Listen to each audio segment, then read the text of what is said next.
Hi guys, how you doing? Welcome back to my channel. It's your boy Pritham, and today I want to do a video for you guys about 15 things I wish I knew about Tulum before I actually went to Tulum. Well, Tulum is an amazing place, and it can also be a very touristy place depending on the experience you have and the perceptions that you have while you're there. I had a really good time, but there are definitely some things I could have done that made it better. So bear with me while we go through 15 things that I think would have made my trip better to Tulum. Number one, Tulum is expensive, and I mean very, very expensive. It's roughly about 20 to 30% more expensive than the surrounding towns on the Yucatan Peninsula, which itself is about 20 to 30% more expensive than the rest of Mexico and even places like CDMX, like Mexico City. So be prepared to spend a lot for quite basic things. That being said, there are some ways to make your travel cheaper, which I will cover later in the video. But regarding how expensive Tulum is, I would say carry, unfortunately, plenty of cash on you and take cash with you to Tulum.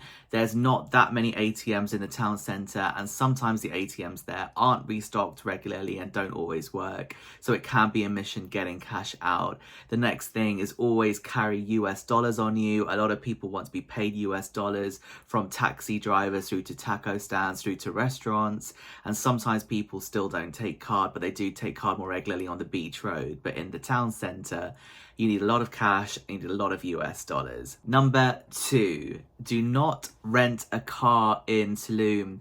Number one, the traffic is awful, and getting from town into the beach road during peak rush hours, which is kind of like mid-afternoon until late evening, it will be a nightmare, and it can take you from Tulum town centre to the beach road 45 minutes in traffic, which is not ideal. Don't even rent a motorbike or a scooter. You can rent motorbikes or scooters from roughly 35 to 45 US dollars per day, but I still think that's quite expensive. There is a hack. The best thing to do is to buy a second-hand scooter from somebody who's leaving Tulum on Facebook Marketplace, and that way you can just pay whatever they will charge and keep it, and then resell it when you go. And in that interim, you'll probably resell it for around the same price that you buy this scooter for, depending on how long you want to stay in Tulum. If you're staying, for example, a month as a digital nomad, then it's definitely worth kind of buying a scooter. And kind of there's lots of people buying and selling on Facebook Marketplace. But the thing with those scooters is that they are quite necessary if you are in Tulum Old Town and going to the beach quite regularly or wanting to get around to cenotes. It's not that easy to walk around from Tulum town centre to the beach road, and especially to all the different cenotes all around, things are quite spread out distance wise. So having mobility or even hiring a bike is definitely recommended while you're there in Tulum. Number three, do not take a taxi from straight outside the bus station. Now, there's a really good bus network that connects the Yucatan Peninsula, and the bus station is a very good way to get to places, different towns from Tulum at Tulum Centre. But as always, you will get scammed and you will get really overcharged by just hailing down a taxi outside from the bus station. Another thing you have to know here is that rideshare apps like Uber and Lyft do not work in Tulum. So the best thing to do is to go a couple of streets behind the bus station and hail a taxi from there, and you will definitely save around $5 to wherever your destination is, and taxis do come fairly frequently. Number four, cenotes. Now, cenotes are definitely worth visiting. They're a highlight of the Yucatan Peninsula, and I really loved my time swimming like a little water baby. And sometimes some of the cenotes have little baby turtles in them, and they're just really, really cute.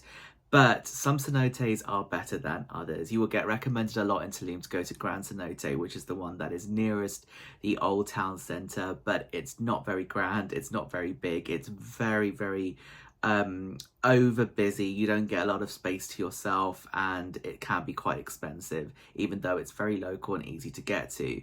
I would recommend going to a cenote called Cenote del Corazon, which means cenote of the heart, and it's about a 20-minute drive outside of Tulum's old town. You can get a taxi or go on a scooter. It's a lot more local. It's in the middle of the jungle, and it's a cenote in the shape of a heart, and it's definitely worth going to. It's much quieter, it's peaceful, and it's not super expensive either. Okay, number 5.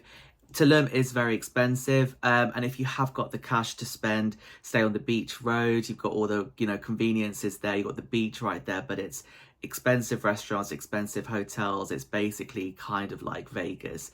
If you want to save money and you want to kind of see something a bit more authentic and local, that's a bit different, then stay in the old town, which is called Pueblo, which is about 20 to 30 minutes away from the beach road, with traffic.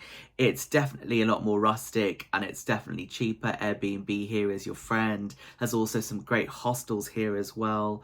But one warning is that it's not always that easy to get from the old town to the beach road. If you have a bike or a scooter, yes, there is a bus, but it's not very frequent and the traffic can be quite bad. So figure out what you want from your trip to Tulum before you go, whether you want to do the authentic old town or stay on the beach. It's not impossible, obviously, to do both, but it can be annoying to kind of travel between the both, especially during peak heat. Number 6 is that the old town is definitely worth a visit. Now, that's where way more of the authentic kind of Tulum will be. There's some really amazing local restaurants and guest houses down there. There's also some amazing street art. And if you go behind the main strip in the old town, you'll see this is where the local families live, local children, and there's a lot of kind of local artifacts and street art and things to discover. Number 7 is going back to the street art. I really recommend you go on a street art or a graffiti tour. You can either ask with your hostel or find one online and go on a walking tour. And this is a really good way to meet people and discover some of the interesting culture of Tulum itself. Street art is a huge part of Tulum. I saw some really amazing and inspiring stuff while I was out there. And also it's definitely a good way to meet people and have like a really interesting half day out that you don't have to get on a coach or a bus for and see what's on your doorstep. Number 8, this is quite a classic kind of travel hack. Don't buy a local SIM or look at changing your data plan. The best thing to do is to get an eSIM. If you look at eSIMs, there's a really good app called Airalo, which I will put a link to in the description. That's very, very good for eSIMs, international travel and all that whatnot. And you might actually need an eSIM because data is quite important in Tulum. If you want to go to one of the jungle parties that happens kind of all around Tulum in different various locations that change, you have to kind of organize it by WhatsApp group, and WhatsApp group is the main way that people communicate for these kind of jungle raves. It's also easy to kind of get invited into LGBT party WhatsApp groups as well, and there are quite a few LGBT parties, but as far as I know, there's not a single LGBT kind of established venue per se.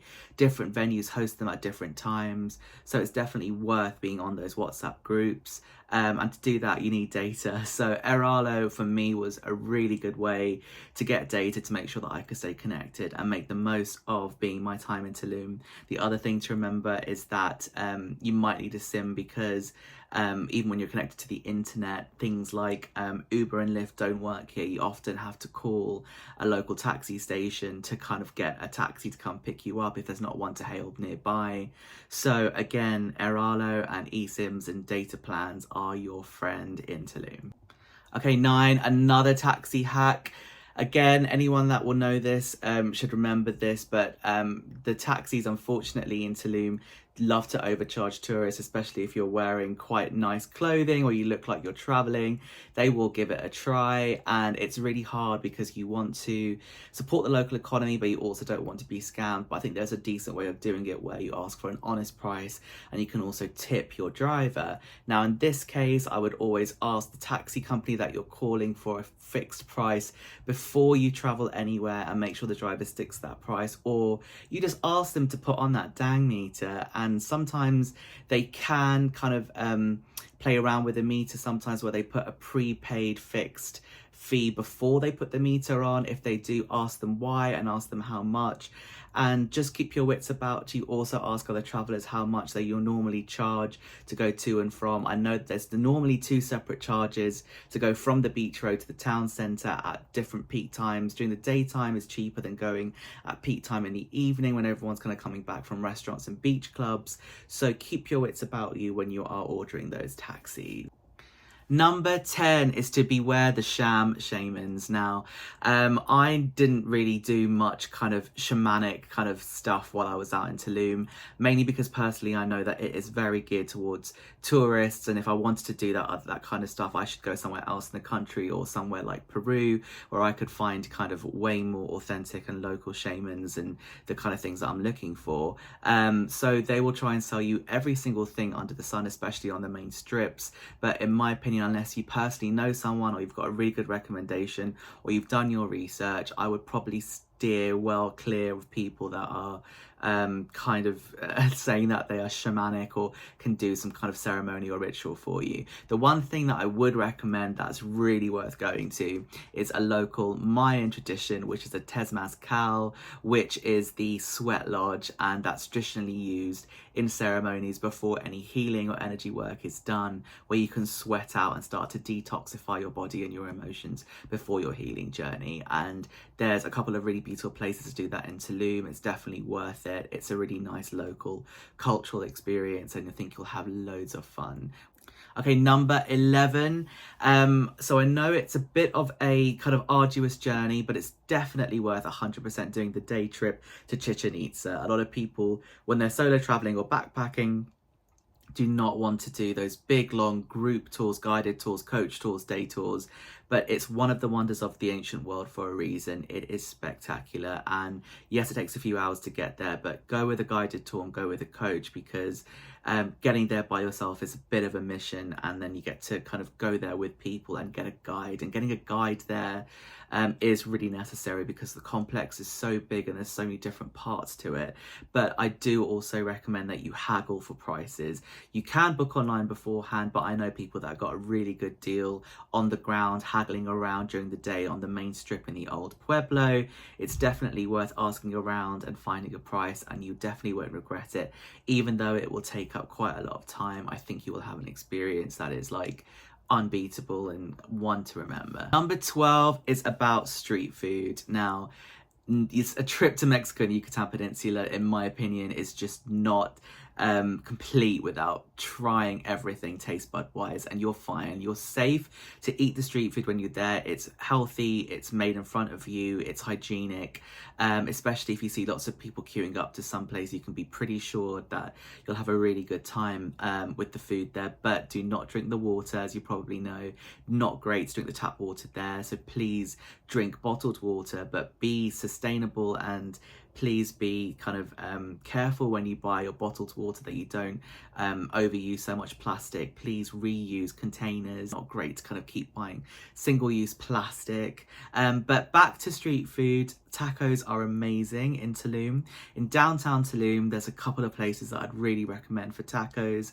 There's one place which is called the Taqueria Honorario, which is an LA chain, but they've got a very trendy local post in downtown Tulum, which is definitely worth visiting. For a more kind of traditional taqueria, there's one called Antojitos La Chiapaneca, I think I'm saying that correct, and that is more of a kind of local joint that's been there for years, and I really love the tacos there. And if you want something even more local and kind of more ramshackle, El Tío is recommended and very good, which means uncle in Spanish, and I really enjoyed that as well. If you want something fancy and you got cash to splash and you want to go up market, then the Zebra Beach restaurant on the beach road is the snazziest and sexiest one, but it will set you back a minimum of around 90 euros per person. Okay, number 13. Forget tequila. I know everyone goes to Mexico and Tulum for the tequila, but the best drink, in my opinion, locally to have is the mezcal. Now, mezcal is a Mexican-made distilled liquor that's made from agave. It's got this kind of smokiness and depth to it that tequila doesn't have. It's usually barrel aged, and it's kind of like a mixture between kind of tequila and whiskey, but it's definitely got its own thing. There's amazing cocktail bars that do mezcal cocktails, and there's amazing things in Mexico and in Tulum, which is mezcal based. There's kind of specific mezcal bars as well. So it's definitely worth going to check those out and making mezcal your drink of choice instead of tequila. Number 14 is all about the beach. Now, again, if you want to go to the expensive beach clubs, their minimum price to kind of get a day bed out there without any other extra spending, you're going to find minimum is like 55 to 60 US dollars. If you want to go cheap, I recommend taking a bus or a bike to the public beach. It's good, it's clean, and you'll find space. It's large to kind of go chill out for free. You do not need a day pass, but if you see sunbeds there and you want to lie on them, a local will come and charge you to lie on those beds there. However, I do recommend, if you're going to go to the public beach, combine it with a trip to the Tulum ruins.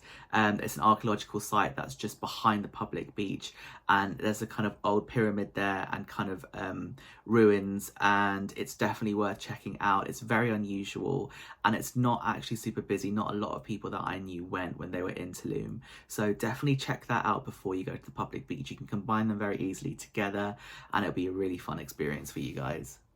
And number 15 is moving on from Tulum in the Yucatan Peninsula region. Now, in the south of Tulum, 2 hours from Tulum, is one of my favourite places that I went to in the Yucatan Peninsula, and it's called Laguna Bacalar, and it's a freshwater lake. And if the weather is great, which it usually is in that kind of region, apart from the rainy season, but if it's sunny and clear, you can take kayaks or paddle boards out into the freshwater lakes, and there's amazing sandbanks that appear, and it literally, from aerial shots, looks like the Maldives. It's got the kind of nickname the Maldives of Mexico. It's quite a kind of claim, but check out the photos and you'll see what I mean. It's definitely worth checking it out, and it's only a couple of hours south, super easy to get to from the bus system, from the main Tulum bus station as well. I would not recommend going on to Playa del Carmen. It's up to you. It's very kind of, I guess, glitzy is the kind of maybe a word people use, but it's incredibly touristy, very loud, again quite expensive, very, very overdeveloped. There's not a lot of authentic local kind of stuff there that you would possibly find more in Tulum itself anyway, but people like it because it's, you know, there's a lot of Westerners there, and it's very, very kind of glamorous in some ways, I guess, in terms of large hotels. I just didn't find my vibe there, but I hope you guys enjoyed this video. Let me know which kind of tips and tricks you liked, whether anything resonated with you, whether you like this content, whether you want more of this content. I'm trying out a few different things on this channel, and I've been lucky to travel quite a fair bit in the Yucatan Peninsula, especially in Mexico. So I thought I'd put together this quick little video for you. If you do go to the Yucatan, if you do go to Tulum in Mexico, let me know. I'd love to know how your trip turns out. Anyway, guys, have a great day. Thank you for checking out my video. Hope this helps, and goodbye.